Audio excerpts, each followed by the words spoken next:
It's hilarious. Give it up for Matthew Thrice. Keep that shit up. Keep that shit up. All right, you can stop. See that control I had right there? Everybody just stop. It's beautiful. Or my timing was great.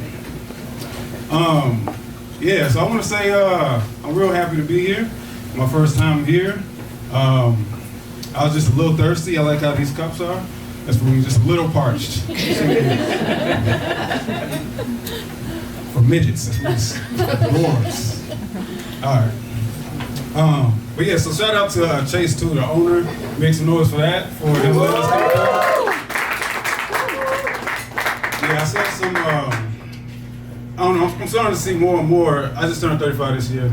I'm starting to see more and more that black and white people, you know, we all come together. If you didn't know, I'm the second diversity hire of the three of us that are here. The third's about to come up with my Nigerian brother.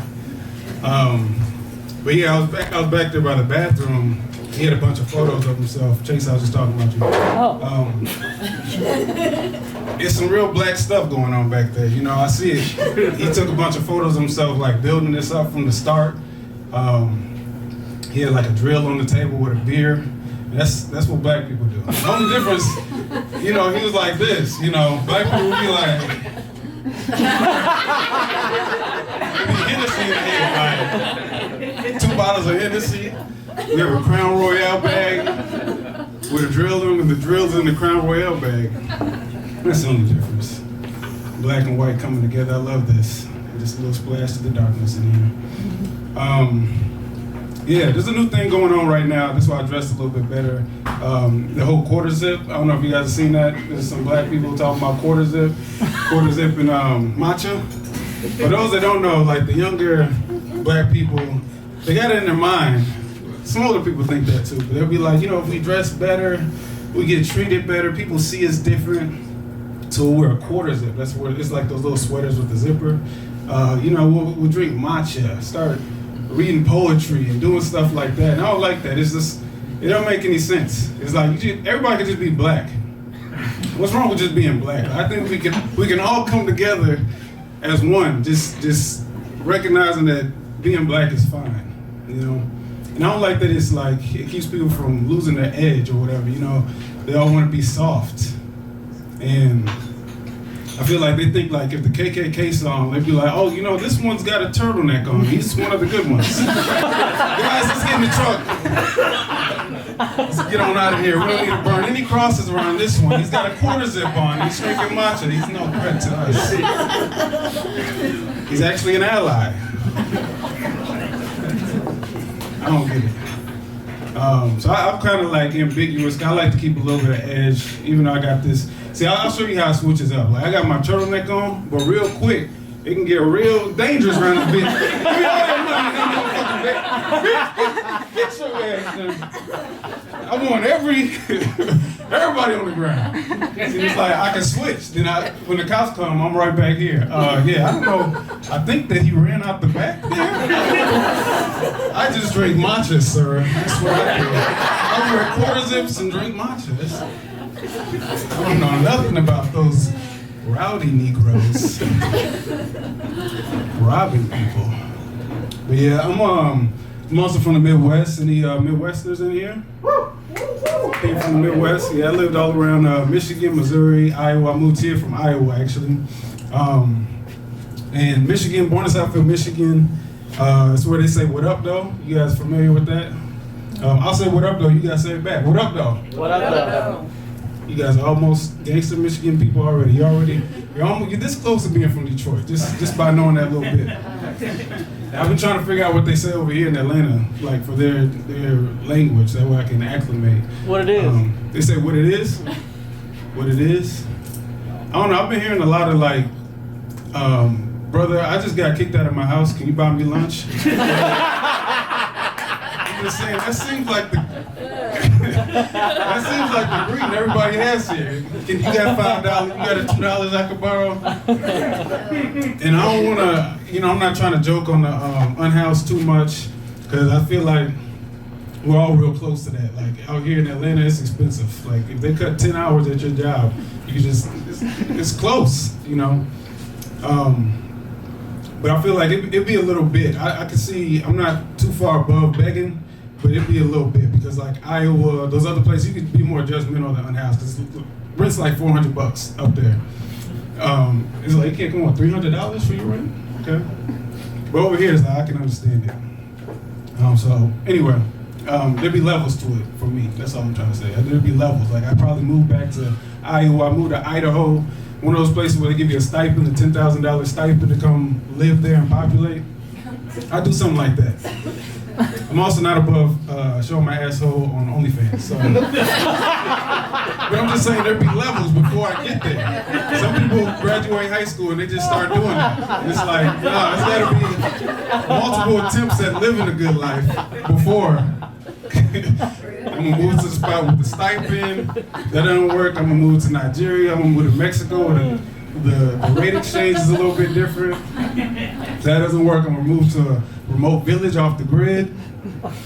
And then I think by that time I use my savings to move back and start OnlyFans. And I still wouldn't go straight asshole first. I'd start like dialogue. I'd do like a little podcast situation, see if I can get $15 a month just for talking on there. Then it'd be the feet, then the legs, then the torso, then the asshole. I'm just saying, I'm a little thirsty. All right.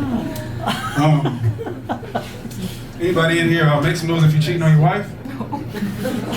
All right, I just want to give people the chance, you know. I'm just saying, honesty is the best policy. I've been seeing some different things going on.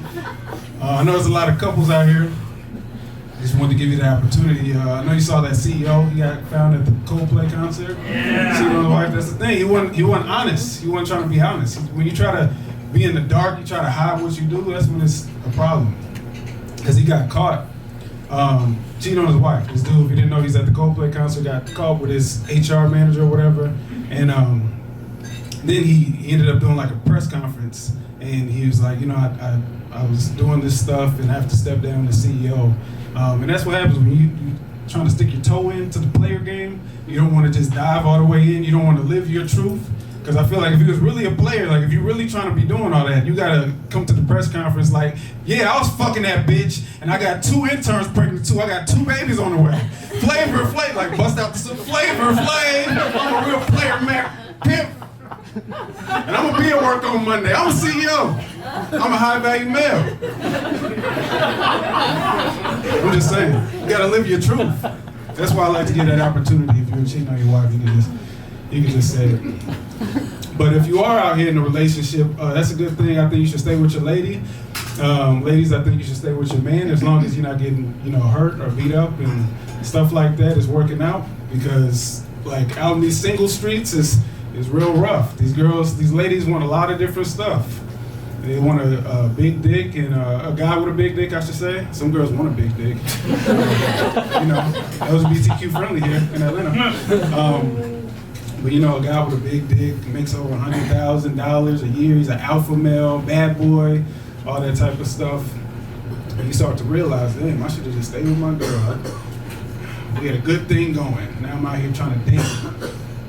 And the other thing is like, a lot of girls will be like, yeah, I want a bad boy, but then they're not bad girls. That's the thing. It's like, when the dude's like, hey, can you stick this cocaine in your asshole and get us across the border? Now she's like, oh no, I got a nursing job. I'm not involved in this. It's like, but you wanted a bad boy. I thought that you was trying to be in this relationship with me. And guys, they've been going to these alpha male boot camps. I don't know if you've seen that. It's like $5,000 to learn how to be an alpha male. Oh God. Yeah. An alpha male. I don't even know what an alpha male is. I think that's like some other species. I feel like that's an alien. I feel like, I thought he was gonna come from a different planet or something, Because I don't know any guy that makes over 100,000, 12-inch cock, that's a foot long cock. No kids won't cheat on me, but will take care of all 5 of my kids with my 3 different baby fathers. Like, nah, that's an alien. But no, there's these, I'm gonna end on this, there's these alpha male boot camps. And these dudes, they go there and they'll be like this real boisterous ex-military guy. A lot of times it's this dude, like a Dwayne "The Rock" Johnson looking type dude.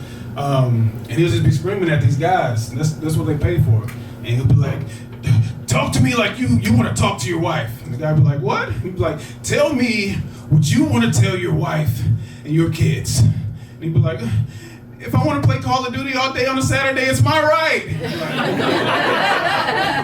Like, congratulations, you've now graduated. You are an alpha male. Check out with the cashier, that'll be $4,999. Good job, sir. All right, that's my time. Make some noise for the show. And Matthew Thrice, everybody.